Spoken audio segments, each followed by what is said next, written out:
এই ফ্যাসিস্ট খুনি হাসিনাকে বিদায়ের মাধ্যমে বাংলাদেশের জাতি আজকে স্বাধীন হয়েছে। যেহেতু বক্তব্যের সময় বেশি নাই, আমি একটি কথাই আপনাদেরকে বলবো, স্বাধীনতা পাওয়া যতটা সহজ ছিল, এই স্বাধীনতাকে রক্ষা করা আমাদের তার চেয়ে অনেক বেশি কঠিন। আজকে কিছু কুচক্রী মহল, কিছু দালাল, কিছু স্বার্থান্বেষী মহল বিএনপিকে কুলঙ্ঘিত করার জন্য, বিএনপিকে বাংলাদেশের মানুষের সহ সারা আন্তর্জাতিক ভাবে বিএনপির সম্মান নষ্ট করার জন্য আজকে সারা দেশের নৈরাজ্যের পায়তারা করতেছে। বিএনপি কখনো নৈরাজ্য সৃষ্টি করে না, বিএনপি কখনো নৈরাজ্যে বিশ্বাস করে না। 18 বছর ধরে শান্তিপূর্ণ আন্দোলনের মাধ্যমে আজকে খুনি হাসিনাকে ছাত্র জনতার মাধ্যমে বিদায় দিতে সফল হয়েছে। তাই আমি আমার সকল নেতৃবৃন্দকে বলবো, আগামী দিনের সকল কর্মকাণ্ডে সবাই শান্তিপূর্ণভাবে জমায়েত থেকে বাংলাদেশ জাতীয়তাবাদী দলকে আগামী দিনে ওই সংসদে মসনদে নেওয়ার জন্য যা যা করণীয় সব করার জন্য আহ্বান জানিয়ে আমি আমার বিগত দিনে আমাদের উপরে যে ধরনের নির্যাতন, গুম খুন, মামলা হামলা, ক্রসফায়ার, জেল জুলুম করা হয়েছে, এটার জবাব কিন্তু তারা পেয়ে গেছে।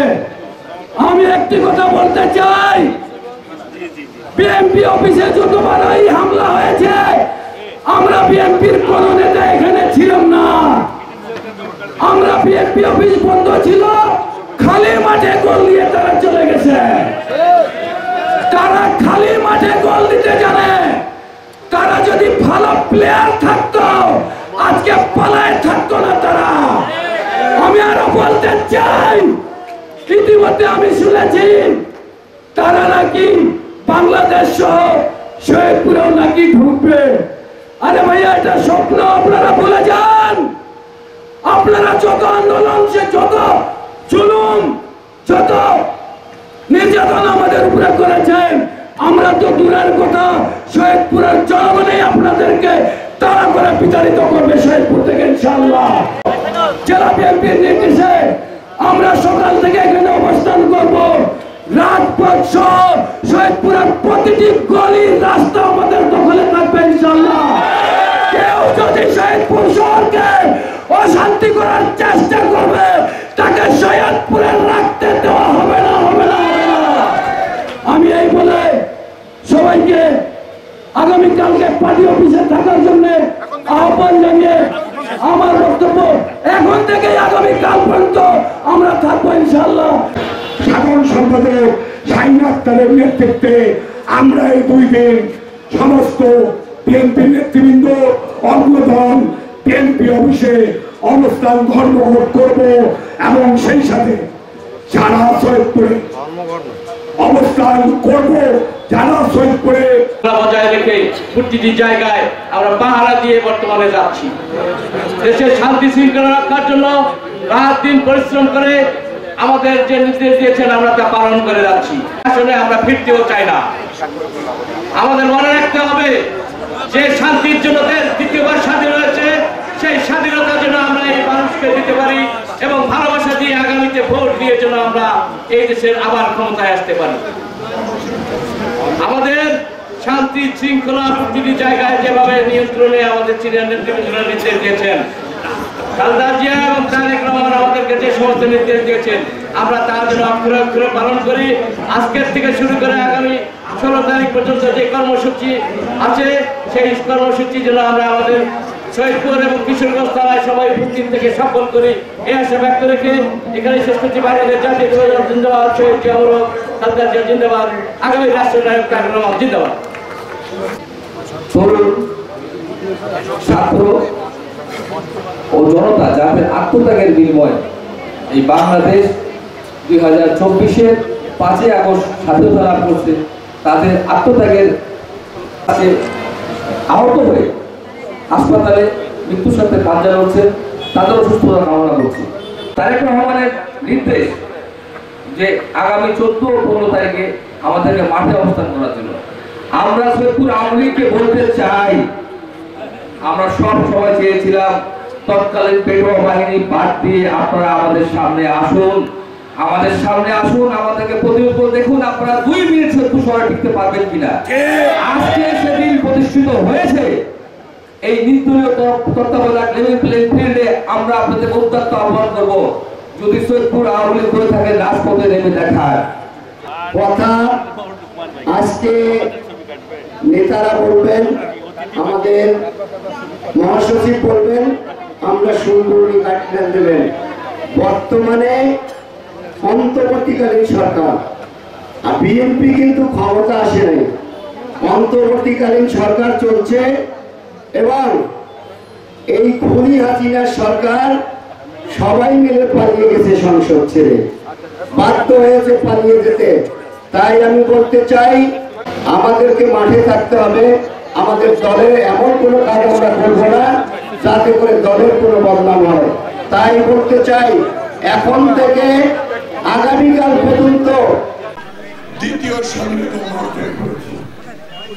আপনারা জানেন যে দীর্ঘ 17 বছর ধরে এই ভয়াবহ ফাঁসিবাদী সরকার, আওয়ামী সরকার বাংলাদেশের মানুষের উপরে নির্যাতন নিপীড়ন চালিয়ে যাচ্ছে।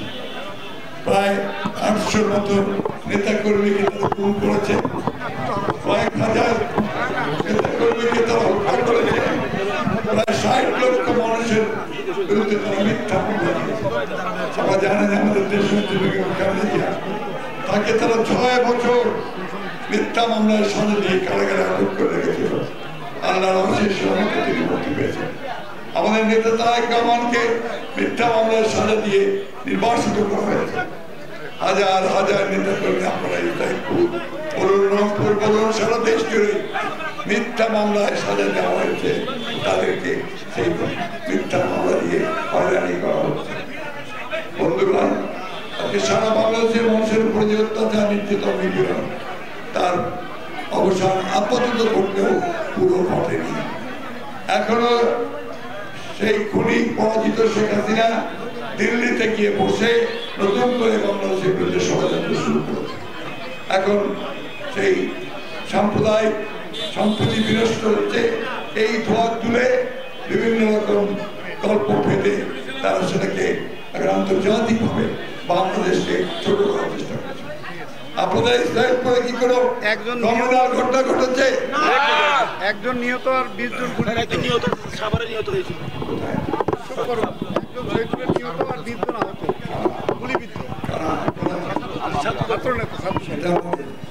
একজন নিহত, 20 জন আহত হয়েছে। এই অবস্থার মধ্যে দিয়ে তারা আজকে মিথ্যাভাবে জনগণের বিরুদ্ধে আজকে আমাদের দায়িত্ব হচ্ছে একটা সচেতন রাজনৈতিক দল হিসেবে প্রগতিবাদী, প্রগতিশীল একটা উদারপন্থী রাজনৈতিক দল হিসেবে দায়িত্ব হচ্ছে দেশে সাম্প্রদায়িক সম্প্রীতি 100% রক্ষা করা। আজকে আমাদের এই সৈয়দপুরের যে বিএনপি, আমি জানি যে তারা অত্যন্ত শক্তিশালী।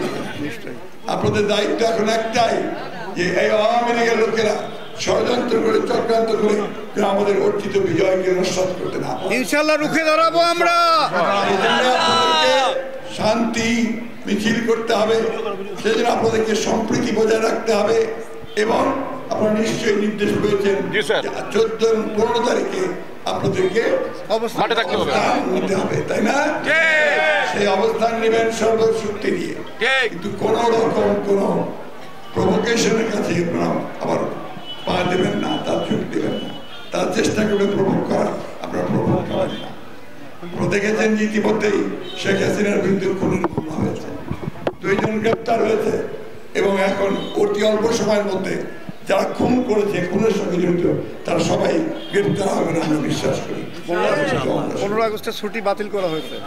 আপনারা জানেন যে এখন আপনাদেরকে একটাই কাজ, আমাদের দলকে সুসংগত করা, নিজের মধ্যে কোনো বিভেদ না রাখা, ঐক্যের মধ্য দিয়ে জনগণকে সম্পৃক্ত করে ছাত্র জনতাকে সঙ্গে নিয়ে আমাদেরকে এই বিজয়কে সুসংগত করতে হবে। যে চক্রান্ত, সেই চক্রান্তকে ব্যর্থ করে দিতে হবে। তাই এই সরকারকে সহযোগিতা করা হচ্ছে আমাদের কাজ। এর মধ্যে দিয়ে আমরা সামনের দিকে এগিয়ে যাব। আপনাদের যারা এখানে নিহত আহত হয়েছেন নিহতদের প্রতি আমি আমার শ্রদ্ধা জানাচ্ছি, নিহতের প্রতি, আর যারা আহত হয়েছেন তাদের প্রতি সমবেদনা জানাচ্ছি। আমি ঠিক প্রস্তুত নই, আমি সামান্য কিছু ডোনেশন দিয়ে যাব, পরে আমি আবার সেটা ব্যবস্থা করতে হবে। আপনারা সবাই ভালো থাকবেন, সুস্থ থাকবেন, আর নিজেদেরকে সুসংগত রাখবেন, এবং একজনকে যেন আমি না দেখি না শুনি যারা এই সমস্ত অপকর্মের সঙ্গে জড়িত হবেন। তিনি করবেন, সাথে সাথে তার বিরুদ্ধে ব্যবস্থা, আর আপনারা এটা হতে দেবেন না, প্রতিরোধ করবেন।